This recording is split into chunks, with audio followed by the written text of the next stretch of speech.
प्राचीन काल की बात है। तब उज्जैनी, वर्तमान में उज्जैन में, महाराज विक्रमादित्य राज किया करते थे। विक्रमादित्य हर प्रकार से एक आदर्श राजा थे। उनकी दानशीलता की कहानियां आज भी देश के कोने कोने में सुनी जाती हैं। राजा प्रतिदिन अपने दरबार में आकर प्रजा के दुखों को सुनते व उनका निवारण किया करते थे। एक दिन राजा के दरबार में एक भिक्षु आया और एक फल देकर चला गया। तब से वह भिक्षु प्रतिदिन राज दरबार में पहुंचने लगा। वह राजा को एक फल देता और राजा उसे कोषाध्यक्ष को सौंप देता। इस तरह 10 वर्ष व्यतीत हो गए।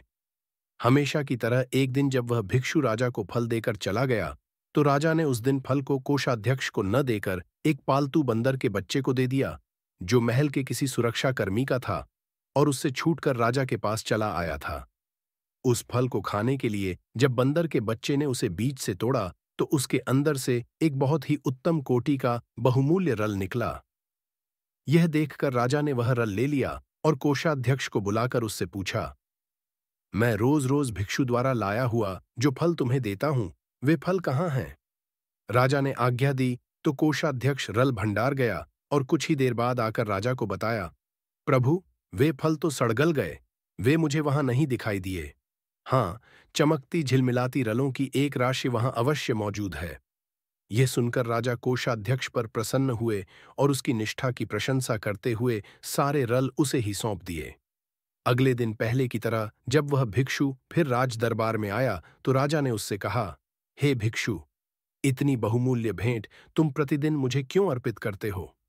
अब मैं तब तक तुम्हारा यह फल ग्रहण नहीं करूंगा जब तक तुम इसका कारण नहीं बताओगे। राजा के कहने पर भिक्षु उन्हें अलग स्थान पर ले गया और उनसे कहा, है राजन, मुझे एक मंत्र की साधना करनी है जिसमें किसी वीर पुरुष की सहायता अपेक्षित है। हे वीर श्रेष्ठ, उस कार्य में मैं आपकी सहायता की याचना करता हूं। यह सुनकर राजा ने उसकी सहायता करने का वचन दे दिया। तब संतुष्ट होकर भिक्षु ने राजा से फिर कहा, देव, तब मैं आगामी अमावस्या को यहाँ के महाश्मशान में बरगद के पेड़ के नीचे आपकी प्रतीक्षा करूंगा। आप कृपया वहीं मेरे पास आ जाना। ठीक है, मैं ऐसा ही करूंगा। राजा ने उसे आश्वस्त किया। तब वह भिक्षु संतुष्ट होकर अपने घर चला गया। जब अमावस्या आई तो राजा को भिक्षु को दिए अपने वचन का स्मरण हो आया और वह नीले कपड़े पहन, माथे पर चंदन लगाकर तथा हाथ में तलवार लेकर गुप्त रूप से राजधानी से निकल पड़ा। राजा उस श्मशान में पहुंचा जहां भयानक गहरा और घुष्प अंधेरा छाया हुआ था। वहां जलने वाली चिताओं की लपटें बहुत भयानक दिखाई दे रही थीं।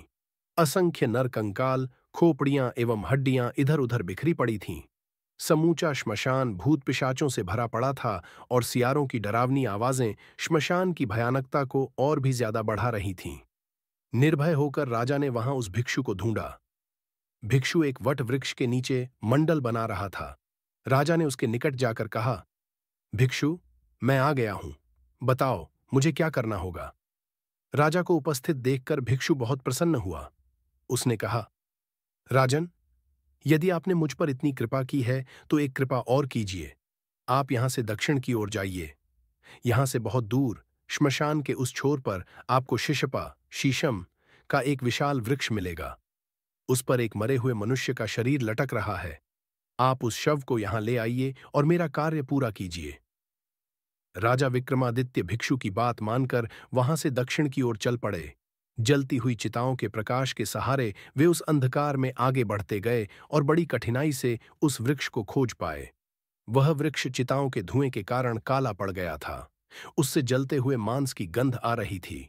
उसकी एक शाखा पर एक शव इस प्रकार लटका हुआ था जैसे किसी प्रेत के कंधे पर लटक रहा हो।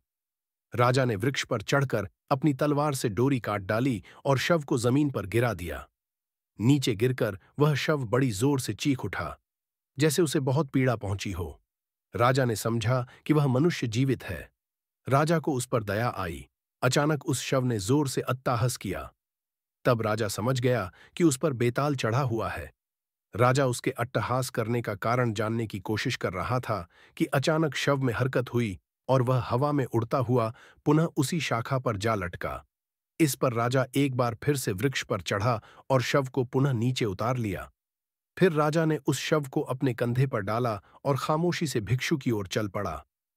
कुछ दूर चलने पर राजा के कंधे पर सवार शव के अंदर का बेताल बोला, राजन, मुझे ले जाने के लिए तुम्हें बहुत परिश्रम करना पड़ रहा है। तुम्हारे श्रम के कष्ट को दूर करने एवं समय बिताने के लिए मैं तुम्हें एक कथा सुनाना चाहता हूं। किंतु कथा के दौरान तुम मौन ही रहना। यदि तुमने अपना मौन तोड़ा तो मैं तुम्हारी पकड़ से छूटकर पुनः अपने स्थान को लौट जाऊंगा। राजा द्वारा सहमति जताने पर बेताल ने उसे एक रोचक कथा सुनाई।